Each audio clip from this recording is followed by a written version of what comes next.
Hi, everybody. Welcome to the first ever guest lecture for the Blues and Jazz Dance Book Club. I'd like to take this time to introduce Dr. Patrick Maley. Patrick joined the faculty at Centenary University in the fall of 2012.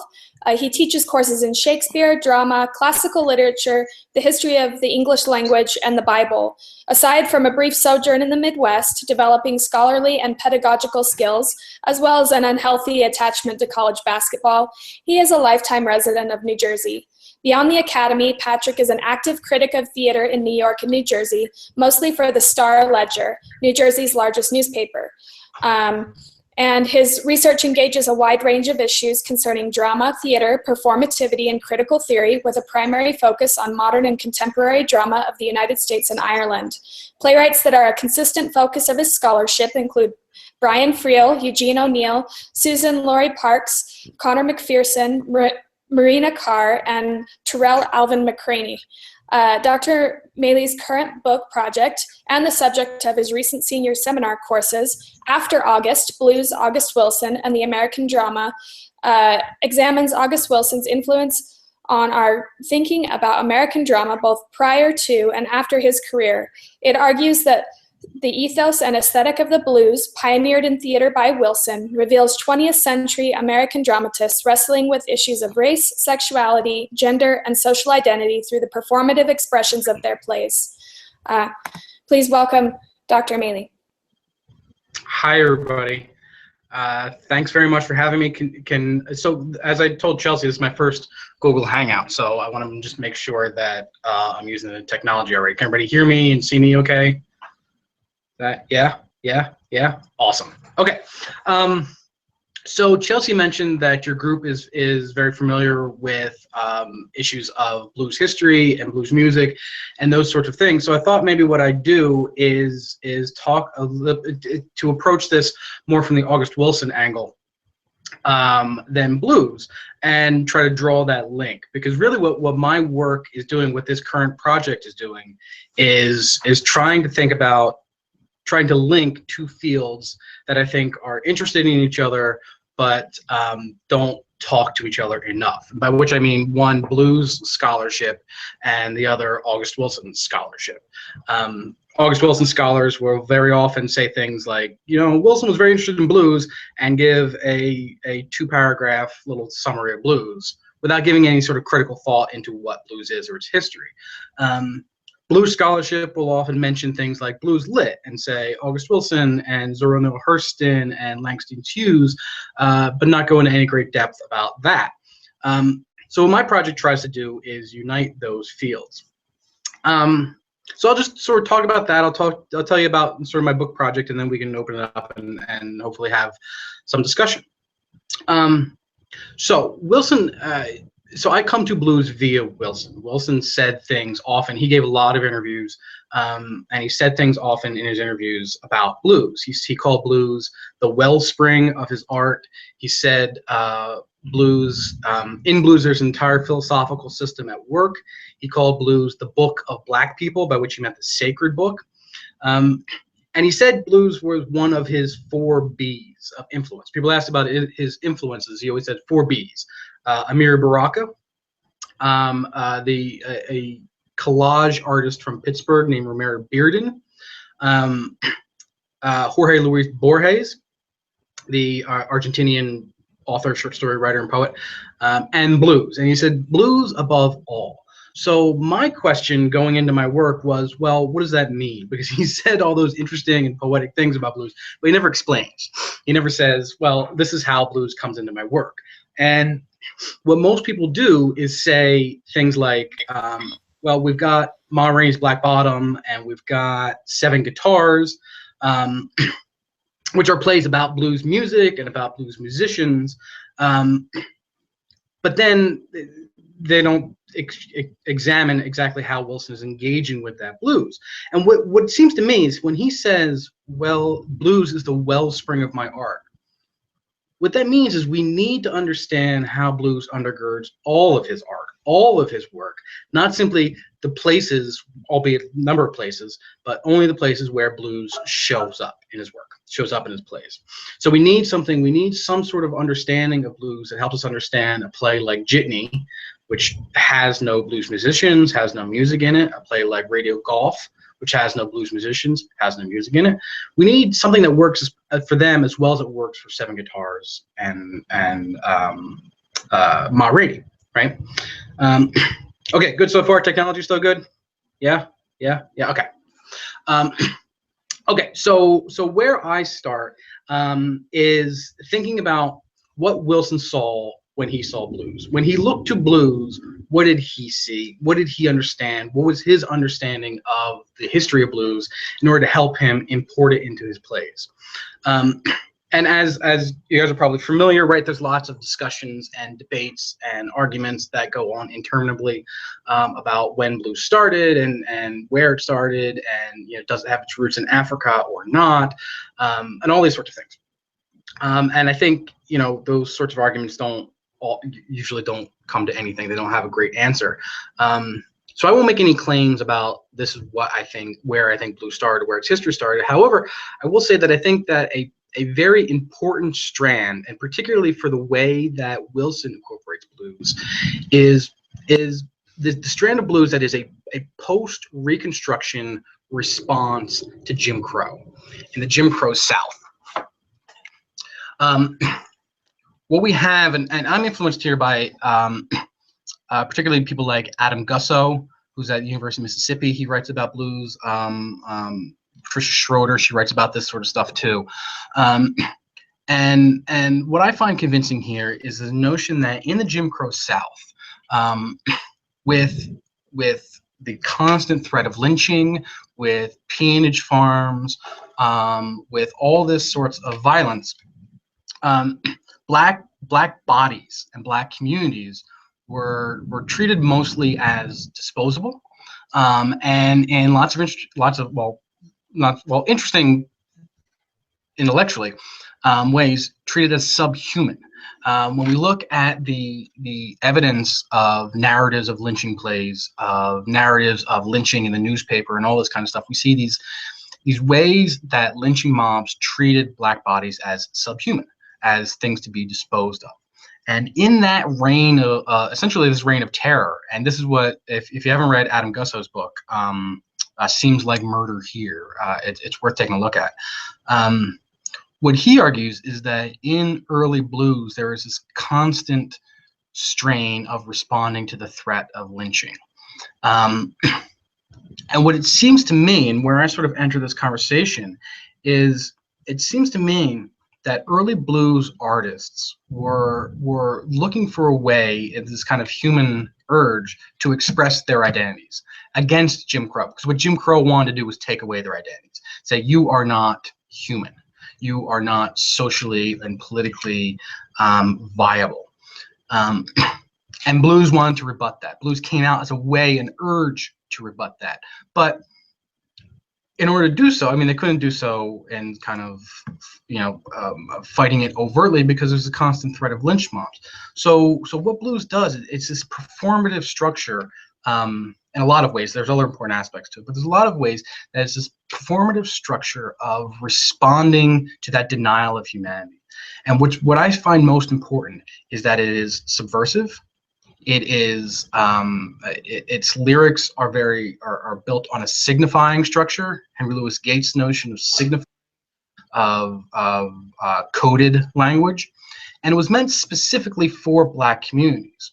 And what seems to come into Wilson most clearly is this sense of community, of performing for a community, performing the self for a community in hopes of getting a ratification of that self back.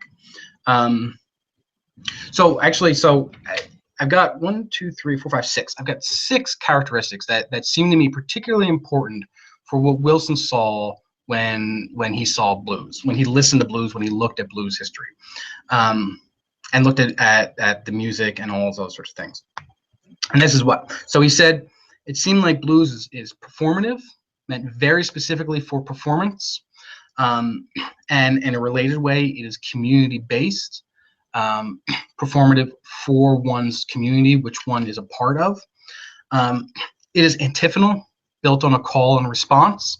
This is true both of lyrics, and this is true of music as well. You know, very often in this 12-bar sequence, we see a lyric over a couple bars and the guitar responding to that, the guitar or the harmonica responding to that. It is ludic, which is to say playful, right? Langston Hughes says that he's got that famous line where he says, blues people laugh just to keep from crying.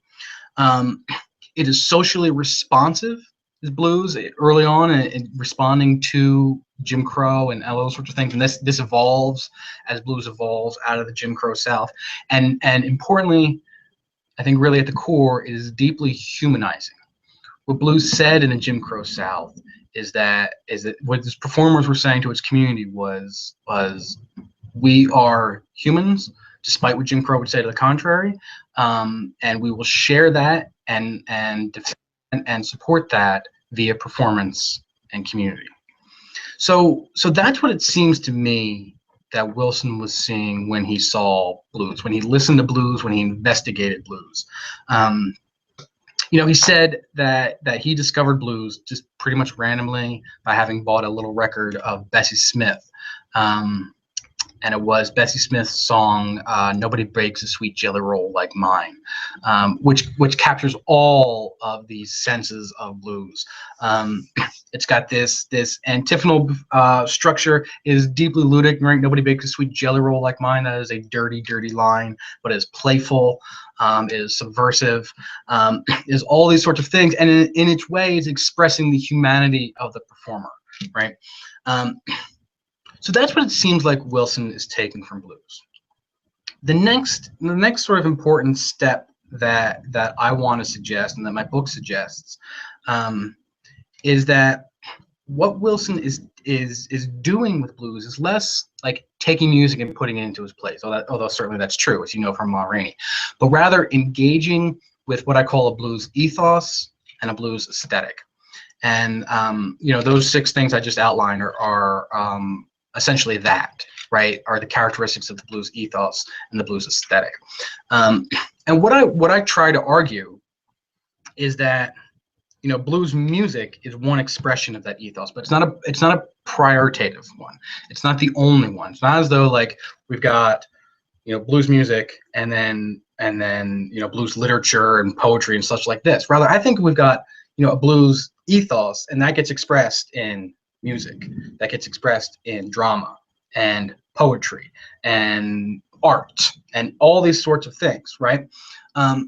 So that what I suggest is that what Wilson is doing with drama, what Langston Hughes was doing with poetry, what Zora Neale Hurston was doing with novels or prose or whatever, is similar to what somebody like Muddy Waters was doing with music, right? It's not derivative of things like Muddy Waters and Son House, but rather it's expressing that ethos of a performative becoming, a performative and communal sense of becoming, that I will perform before you in the hopes that you will call back and respond in a way that ratifies my humanity. So that's what I see running throughout Wilson's work. So Ma Rainey, I know you've recently read Ma Rainey. You know, the easy thing to do with Ma Rainey and blues is to think about, you know, the title character and what she has to say, right? Blues is life's way of talking. You know, she says white people hear the blues, but they don't know why. I'm forgetting the exact quote, but something like that. Right? They hear it come out, but they don't know why it sounds like that, or something like that. And I think all that's important, but where the blues ethos really strikes me in that play is in the band room. It's more specifically in the band room than in the recording hall. Because what I find most interesting about that play is the tension between Levy and Toledo. And so just take a quick step back. If you're not familiar, you know, August Wilson wrote what's called the American Century Cycle, 10 plays, all set in a different decade of the 20th century, exploring the Black experience in each of those. If you were to read all 10, or see all 10, or even just read any 2 or 3 or whatever in sequence in a short amount of time, you would see lots of repetition. I can tell you this because my students say the same thing when I try to teach them in clumps. They say, this is the same damn play. In the same way that people say often about blues, right? All these blues songs sound alike, and they do. right? That's fair criticism. But the idea is that what's happening, right, is repetition and revision, right? It's the same type of characters, it's the same type of lyrics, revising, repeating, and putting an interesting and different spin on it. So the tension between Levy and Toledo in the band room is one that we see very often throughout Wilson's work. People call characters like Levy Wilson's warriors. Warrior characters. If you're familiar with Fences, Troy Maxon is a classic warrior character. If you're familiar with Joe Turner's Come and Gone, Harold Loomis is a classic warrior character. These characters who are trying to assert themselves. And what you would see, if you follow this pattern very clearly throughout Wilson's plays, is that what the warrior character is trying to do is assert himself, and it's always a he, is assert himself on the community, right? Levy says, there's a point where Levy says, Levy got to be Levy, which is a great summation of the warrior's attitude of, I'm going to do what I'm going to do. I'm going to assert myself forcefully and aggressively on my identity on this community. What Toledo tries to do in that play, and Toledo is another classic Wilson character that is often referred to as the griot, Griot, griot. This sort of African spiritual shamanistic leader figure, and what Toledo does in that play with Levy is try to get a sense of bringing him to the community, right? More in tune with the community and performing the self to get a response from that community. Levy's not interested, right? Levy's going to play his trumpet. He's going to play it loud. He's going to play it the way he wants.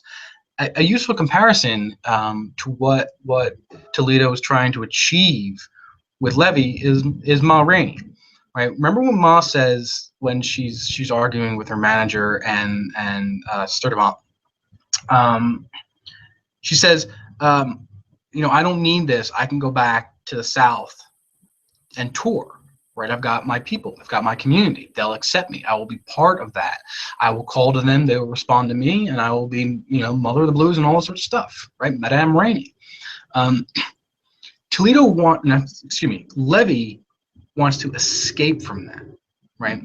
He wants to force himself on the band, on the recording, on the community, and say, here's my stuff is good, you should accept it, you should accept me. And what we see throughout blues history, right, is this sense of coming to the community in an uncertain hope of being accepted, right? That the blues performer performs, puts him or herself forms his or her identity in hoping that the audience will accept it and ratify it in a response, right? Yes, we hear you. Yes, we recognize you. But without that ratifying response, it doesn't hold up to scrutiny. The identity doesn't hold up to scrutiny, and that's the problem that Levy runs up against, right? That he's not interested in his bandmates. He's not interested in Ma Rainey. He's ultimately interested in, the white studio owner who has no real interest in his identity, right? He wants his songs for a cheap rate. So when Levy's backed into a corner at the end of the play and he's got nowhere to go, his identity has crumbled, right? He strikes out violently, and it's telling that the violence that he strikes out against is the community griot, right?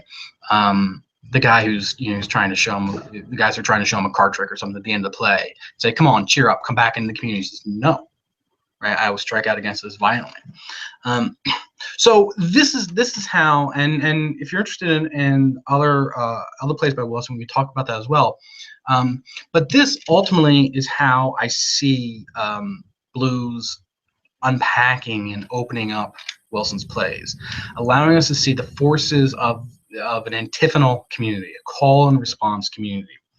A couple of the sort of keys here for the way I think about this, is that one, blues for Wilson is less of like a musical preference or a dramatic tool than it is a guiding philosophy, right? He sees in blues a way to respond to an oppressive world through art and performance, and he evokes that through his plays.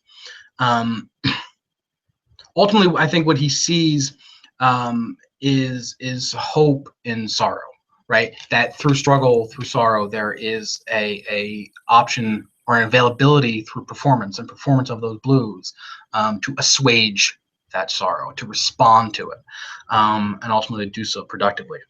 And then, so I guess finally, and then we can have a broader discussion. I think that blues for Wilson is really the organizing metaphysics of his plays, right? His characters are blues people, right? His characters are the same types of characters that we meet in the lyrics of blues plays. They just happen to be on stage rather than in being created in song. So Wilson writes plays. Son House sang and wrote songs, but I think they're doing something very, very similar with a blues aesthetic. So maybe I'll stop there, and with some sort of general ideas, and we could talk some more. Does that sound good? Yep, that sounds great. So just if you guys have questions, which I'm sure you do, please just make a note in the group chat, and then I'll indicate it's time for you to ask your question if you have one. So anybody want to get us started?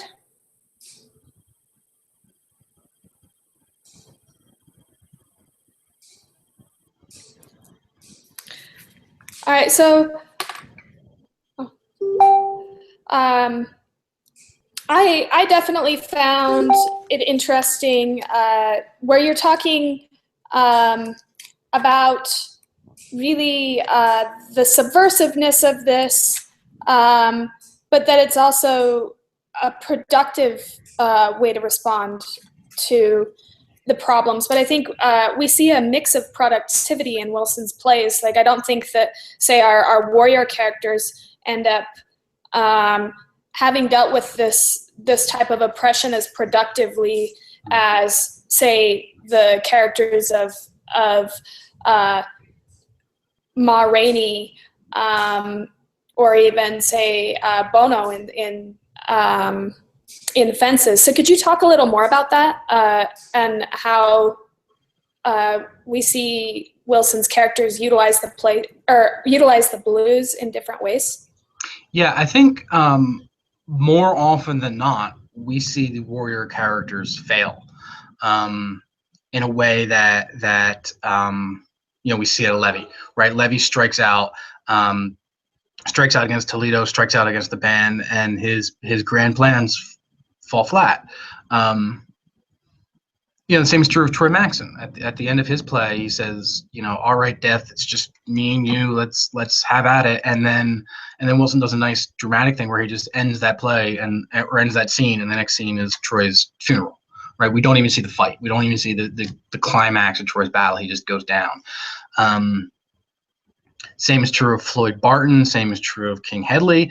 The one really good exception, so the exception that proves this trend, is Harold Loomis and Joe Turner's Come and Gone. So if you're not familiar with that play, it's set in a boarding house, and it's the 1910s play. It's set in 1911, and set in this boarding house in Pittsburgh. And Harold Loomis is this kind of mysterious figure who shows up in a big black coat and a hat, and he's wandering and he's lost. He's looking for his wife who had left when he was in prison or on a prison farm. And really, so he's looking for that, but he's also looking for himself. He doesn't really understand himself. And through the griot character of that play, Bynum, he goes through this really arduous and difficult journey of discovery, but ultimately he finds himself. And he leaves, and Wilson's got these very sort of exultant scene directions at the end that Harold Loomis finds his song. He finds his song of self-sufficiency. And that's a repeated theme in Joe Turner, specifically finding one's song. That I think it helps us understand the play, helps us understand Wilson's work throughout. That, like, Levy, for example, never finds his song. He tries to impose his song. He never collaborates with the community. So this is why the warriors ultimately struggle.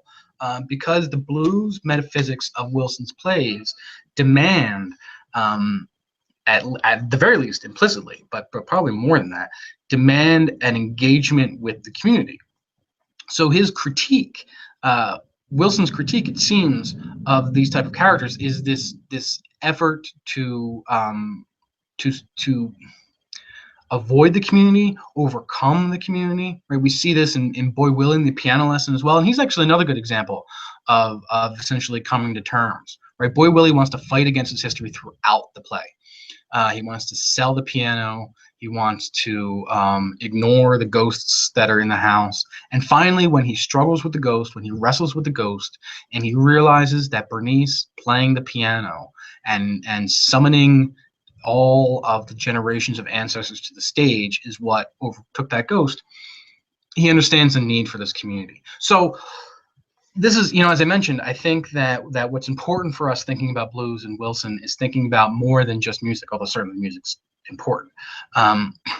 And I think that what it comes down to is that the places where characters are successful, characters like Harold Loomis, maybe to a lesser degree Boy Willie, and others, is where they appropriate and understand the demand of the blues community, that is to perform for the community, engage with the community, accept the community's critiques and rebukes and respond to that, and it's collaborative, right? It is antiphonal, it is call and response. And those characters who often find themselves in trouble do so because they ignore that, right? And I think that's probably a stronger trend throughout the cycle of characters getting in trouble for ignoring the blues community.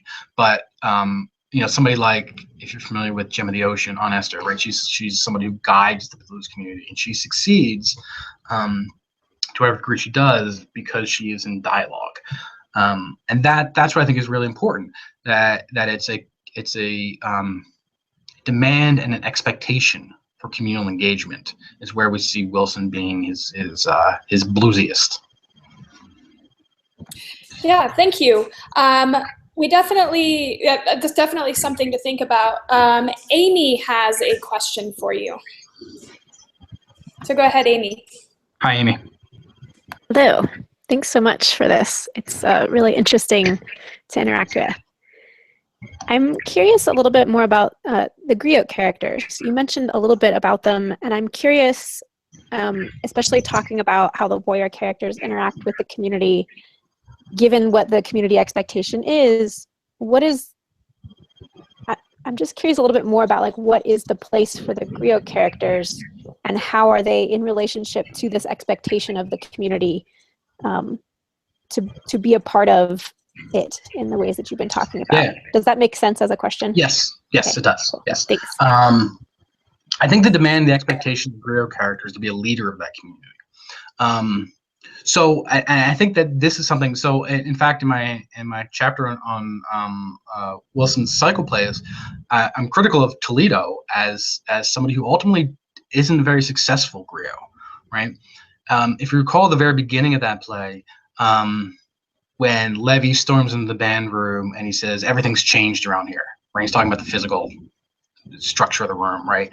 And Toledo says things, well, like, yeah, things are changing all the time. You got oxide, monoxide, your skin changing, all this sorts of stuff. And they argue, they go back and forth, and they sort of have a spat. And at the end of that brief spat, Toledo says, I'm going to ignore you because you're ignorant. I think that's the exact line, something quite similar to that, right?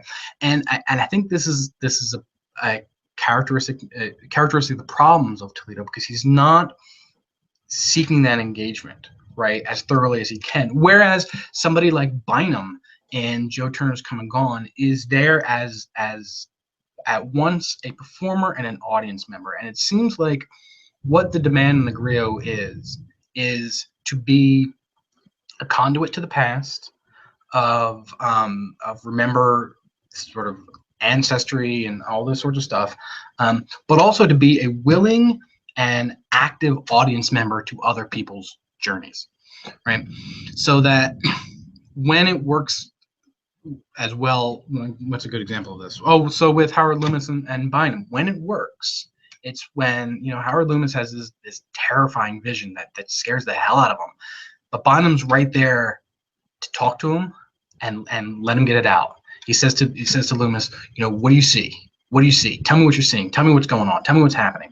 And he doesn't. Bynum doesn't give him any answers, right? The griot doesn't have the answers. The griot is a vehicle, right? The griot is a way to facilitate others' journeys of becoming, right? Judith Butler's got this idea that I think is really important about what's her term? Soliciting and becoming, asking for a becoming from others. And I think that what the griot does is guide as much as possible, but more specifically, be willing at all times to be solicited and to participate. That's what Aunt Esther does, right? If you're familiar with Gem of the Ocean, you're familiar with Two Trains Running, right? She is this community figure to which people go and ask questions and seek guidance. And she is there to respond, but she doesn't have any answers. She says, this is the sort of thing you need to do, right? She's got understanding. So what the griot's function seems to be is to effectively kind of, what's the term I want? To kind of conduct, to stir, to make sure things are in the right place, and to facilitate that operation as best as possible. That's why, and I think it's not entirely Toledo's fault that I think he's not a very effective griot. I think part of the problem is part of the problem with his operation as griot was his community's not all that interested in what he has to say, right? You know, just because you don't like good times doesn't mean people having good times. And Toledo, right? They're not welcoming him, and he's not sort of getting in sync with them. So in short, yeah, I think that you know, the warrior tries to impose himself on the community, and the imperative of the griot is to participate and facilitate that community as best as possible. Thanks. I have a quick question, moving over to fences a little bit. Do you think that Rose or Bono fills that griot spot? And could you talk more about the role that Rose does play in that? Sure. So I read Bono as the griot there, especially because he is, you know, he says those things like, Rose is a good woman, Troy, right? I've seen, you know, and he doesn't, and this is actually a good example of what I was just talking about, right? Because he doesn't say, stop it, you're doing wrong, or this is what you should do instead. He says, you know, Rose is a good woman. You know, I've been with you a long time. I've been following you, and I don't want you to screw anything up, right? And he's just kind of there as a sounding board. And despite Troy saying like, yeah, I hear you, I understand, you know, he doesn't. He goes and does what he does. Rose, I think, is a really fascinating character because, you know, people are often critical of Wilson's treatment of women as limited, as underdeveloped, and I think those are fair criticisms, right? I think I was recently at the conference where Chelsea and I met. Was a conference of the August Wilson Society. And this notion of Wilson's women came up frequently, and it was just striking to me the lengths to which Wilson scholars would go to defend Wilson's treatment of women and say, no, it's not, it's okay, right? There's limits, but here's the reasons why. But I think it's fair to critique him and say, you know, he's an underdeveloped portion of his work, primarily because women are defined almost exclusively as through their relationships with men. Every single woman in the cycle. So if you read Fences, the dramatist persona, the character list says, you know, it starts with Troy, and then the rest of the characters they define the list defines in terms of Troy. So Rose, it says Rose Maxon, his wife. Corey Maxon, his son, right? It's very much like meet George Jetson, that kind of idea. And that's sort of telling of the women throughout the cycle, right? Women can always be defined by their relationship to men. This is even true of very young Rainey. No, excuse me, not Rainey in Fences. I'm blanking on her name. The young girl in Joe Turner. You know, her and Ruben, the young boy, ultimately have this kind of, you know, small kid flirtatious thing. So which makes Rose all that much more striking in her "You're a womanless man" speech, and her effort to free herself. Say, listen, she gets that long speech when Troy says, you know, "We're not talking about baseball" speech. When she says, "I've been with you. I've been standing with you for 18 years. I've been standing right there with you. What about mine? You don't think I've had hopes and dreams and all sorts of stuff, but I sacrificed them for you." And what she astutely does is define her past anyway, in terms of him. You know, I've been your woman. That's who I've been. I've been following you. But now I'm striking out, right? Well, not the baseball analogy. I'm moving out, right? I'm moving away. I'm defining myself in terms of my own self. Right, in terms of motherhood and that kind of family, but not in terms of you anymore. Which is very unique, right? If you're familiar with the piano lesson, Bernice is a woman who she had been married before the play. Her husband died, and she rebuffs the romantic advances of the character Avery throughout. So she seems like a kind of independent woman, but ultimately she's wooed by Lyman. Black Mary in Gem of the Ocean seems kind of independent, but ultimately, and we only find this out very late, maybe even in a later play, that she's wooed by Citizen Barlow. Riza in Two Trains Running seems very independent, but she is wooed, right? So Rose breaks that pattern, right? Rose says, I have been wooed, but I've reached my limit, and now I'm going to find some independence. Which is at once important and striking for understanding Wilson's women, but it also is an interesting sort of, again, kind of the exception that proves the rule, because she is able to do that only because she has spent such long time in a romantic relationship, right? She's put in her time, and now she can strike out. You know, Wilson himself was critical of the end of that play, or the position of the characters at the end of the play. He says, you know, at the end of Fences, everybody's institutionalized. Lyons is in jail, Corey's in the Marines, Gabe is in the mental institution, and Rose is in church. She becomes very active in the church community. So she gets free of this relationship, but now she's defining herself in another community.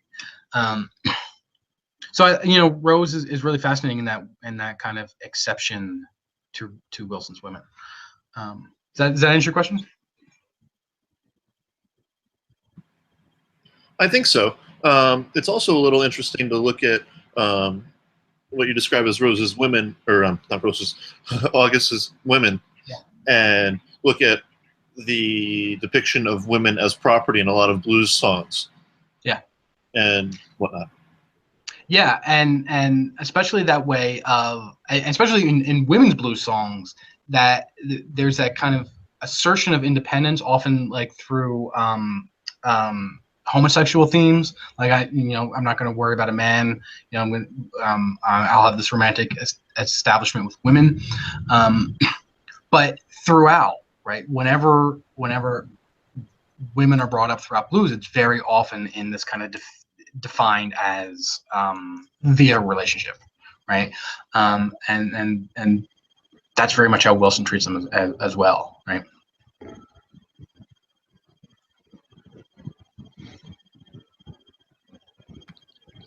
All right, so do we have other questions? Ross, did you have something you wanted to ask? Yeah, trying to think of a good way to formulate it. So at the end of Marnie's Black Bottom, like I was reading, Levy is striking out about the only target he could, and I don't know if that idea is in some of others' work. Basically, the person who seemed to like set that in motion initially, like that entire confrontation, was Sturdy Mont, basically saying, "Hey, I'm going to take your music, but you don't get the image of yourself you wanted to have, and then the next available target is Toledo. Yeah. Is that a theme that's played out anywhere else, or is that sort of a because I guess I don't know if it's the leap I wanted to make, but it's sort of what I started thinking a bit about was sort of structural power dynamics and the places you are capable of taking your anger versus the places you aren't.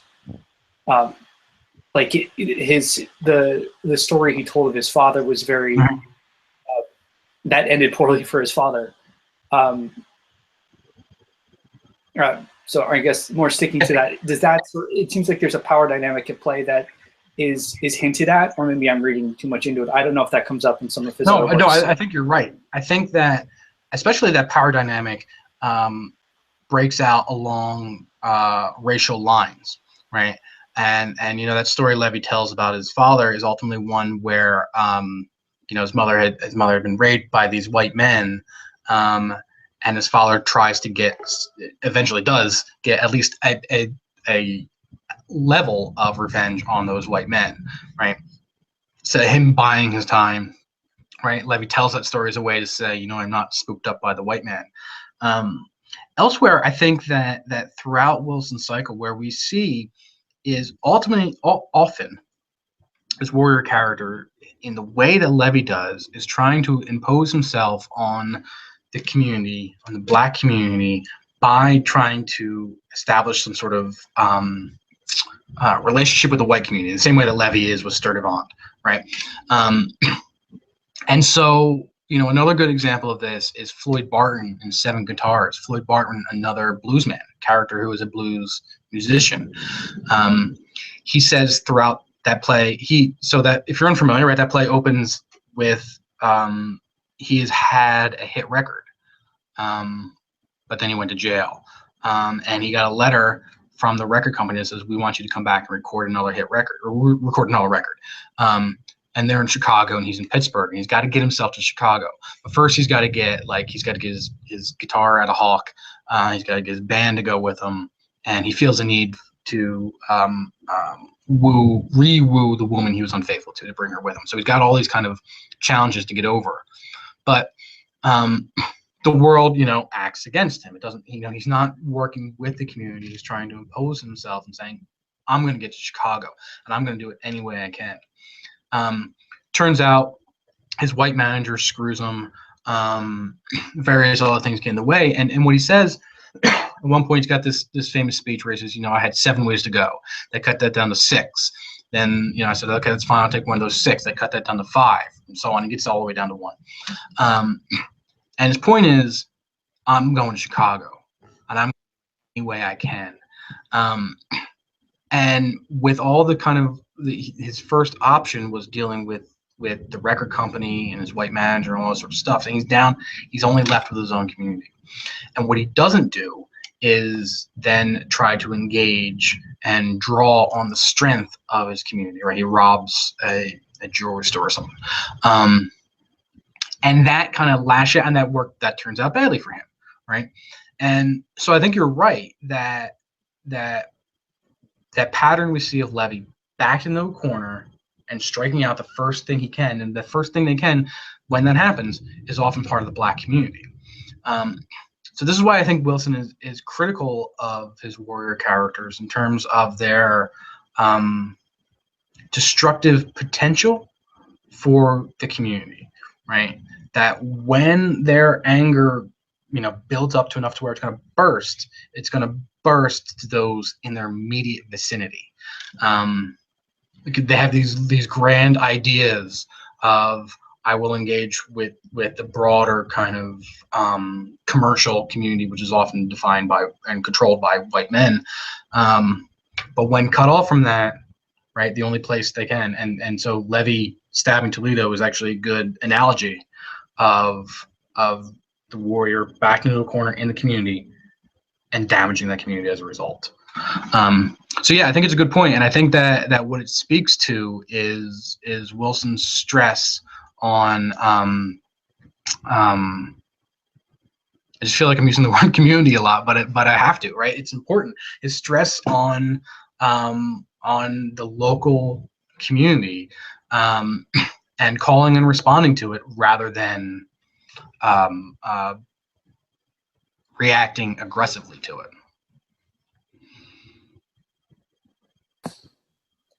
Thanks. I have one more question, and it has to do with community as well.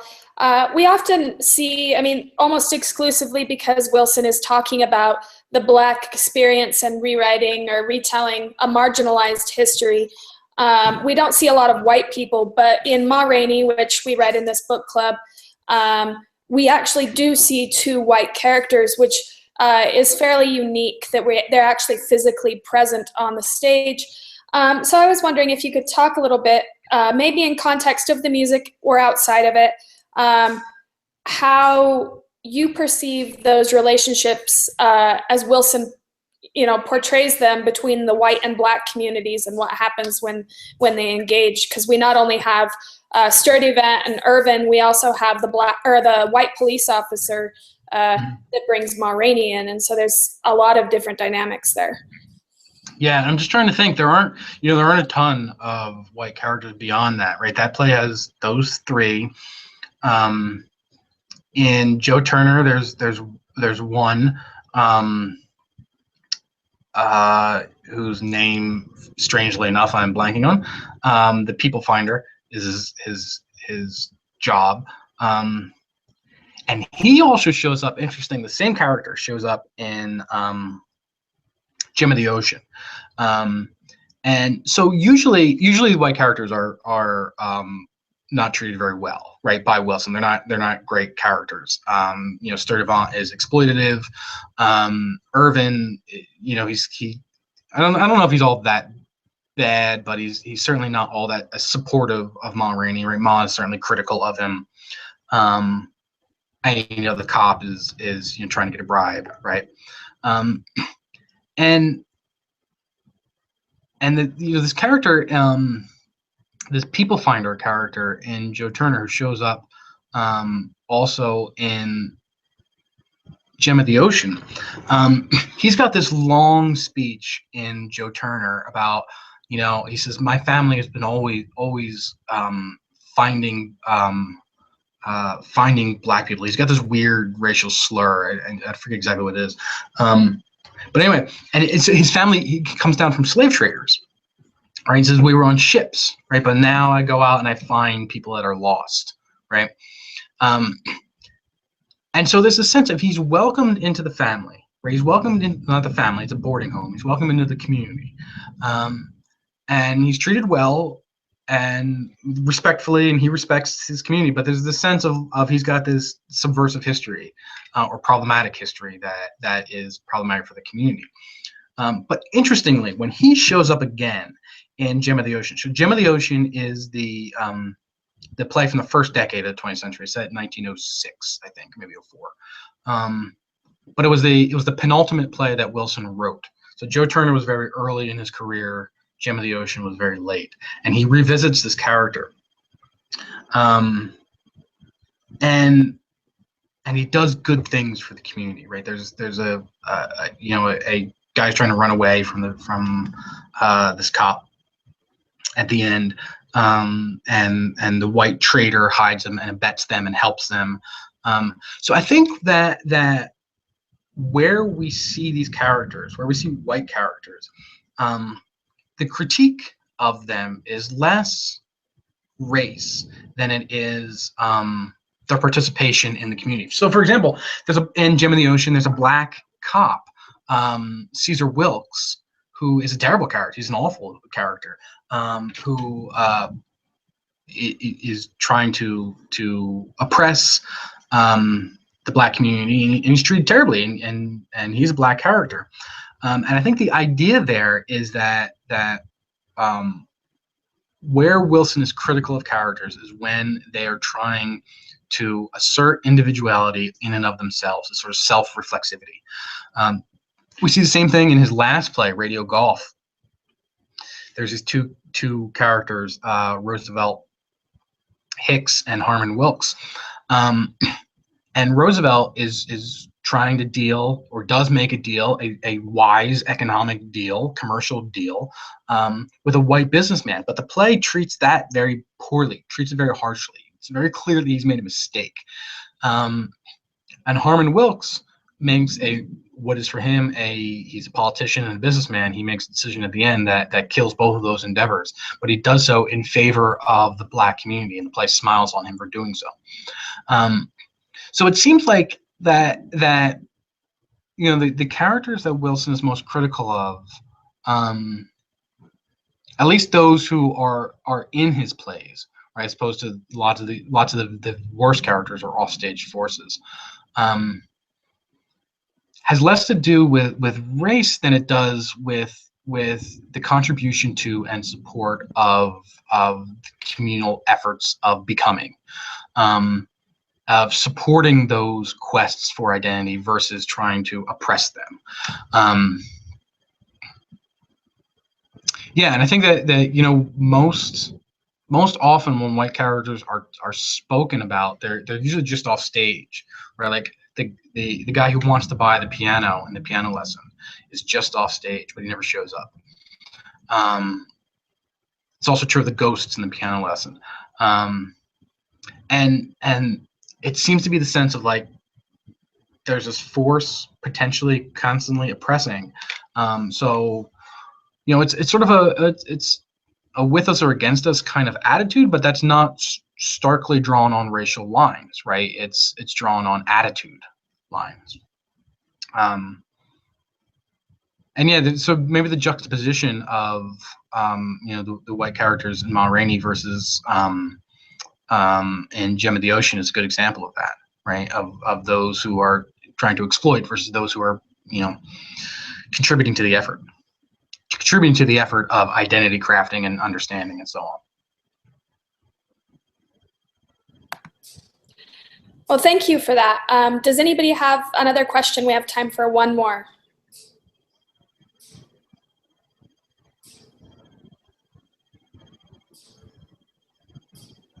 No? Okay. Well, we'd like to thank you for your time.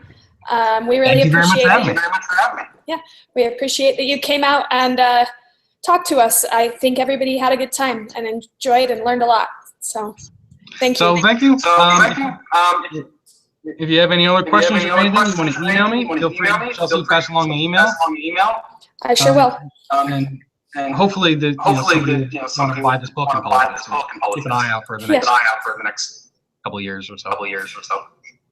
All right. Well, we appreciate your time and thank you very much. All right. Thanks, everybody.